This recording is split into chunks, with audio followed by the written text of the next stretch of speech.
ඔයාලට කොහොමද? අද දවසේ වීඩියෝ එකටත් ඔයාලව ගොඩාක් ආදරෙන් එකතු කරගන්නවා.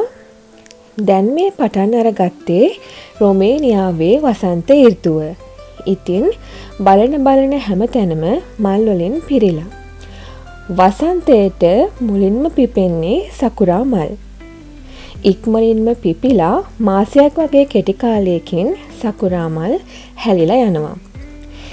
ඉතින් මේ මල් වල ලස්සන ගොඩ කාලයක් බලන්න හම්බ වෙන්නේ නැහැ. අවුරුද්දකට එක වතාවක් ඇවිල්ලා එයා ඉක්මනින්ම පරවිලා යනවා.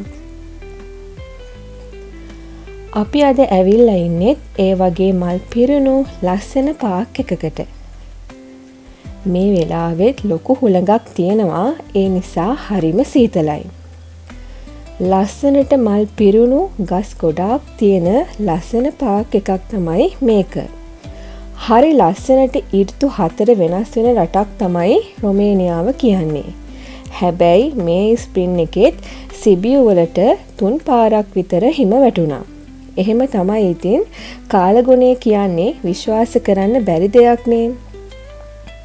මේ රටවල් වල ජීවත් වෙන මිනිස්සු ගොඩාක්ම ඉන්නේ ගෙවල් වලට කොටු වෙලා. ඒක නිසා මේ වගේ පාක් ගොඩක් තියෙනවා මෙහි මිනිස්සුන්ට ඇවිල්ලා ඉන්න, ඇවිදින්න, දුවන්න, බයිසිකල් පදින්න, අන්න ඒ වගේ දේවල් වලට. අපි දැන් හරිම ආසයි බබාවත් අරගෙන මේ වගේ තැන් වලට යන්න. මොකද ඉතින් එයාට සෙල්ලම් කරන්න පුළුවන් නිසා. මම කියන්නම හිතාගෙන හිටපු දෙයක් තියෙනවා කියන්න. ඒක හරිම විශේෂ දෙයක්. මම අපේ මීට කලින් අවුරුදු 2කට වගේ කලින් කරපු vlog එකක කිව්වා රොමේනියාව ෂෙන්ගෙන් වෙලා නැහැ කියලා. හැබැයි දැන් මේ වෙනකොට රොමේනියාවට ෂෙන්ගෙන් සමාජිකත්වය ලැබිලා තියෙන්නේ. රොමේනියාව දැන් ෂෙන්ගෙන් රටක්.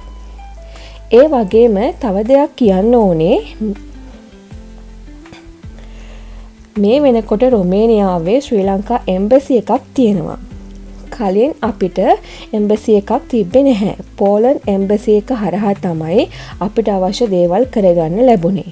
හැබැයි දැන් ශ්‍රී ලංකා තානාපති කාර්යාලයක් බුකරෙස්ට් නගරයේ පිහිටලා තියෙනවා. අපිට අවශ්‍ය දේවල් එම්බසිය හරහා කරගන්න පුළුවන්. ඉතින් මං හිතුවා මේ මල් වල ලස්සන බලන ගමන් මෙන්න මේ දේවලුත් මතක් කරන්න ඕනේ කියලා.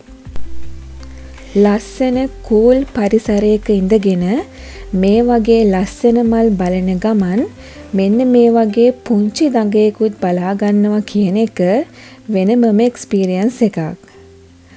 අවුරුද්දකට එක වතාවක් පිපෙන මේ වසන්තයේ මල් දිහා බලාගෙන අපි ගොඩාක් වෙලා මේ පාක් එකට වෙලා හිටියා. එන්නම හුළඟ වැඩි නිසා අපි දැන් යන්න තමයි හදන්නේ. එහෙනම් ආයෙමත් දවසක ලස්සන වීඩියෝ එකකින් හම්බ වෙමු. ඔයාලා හැමෝම සතුටින් පරිස්සමින් ඉන්න.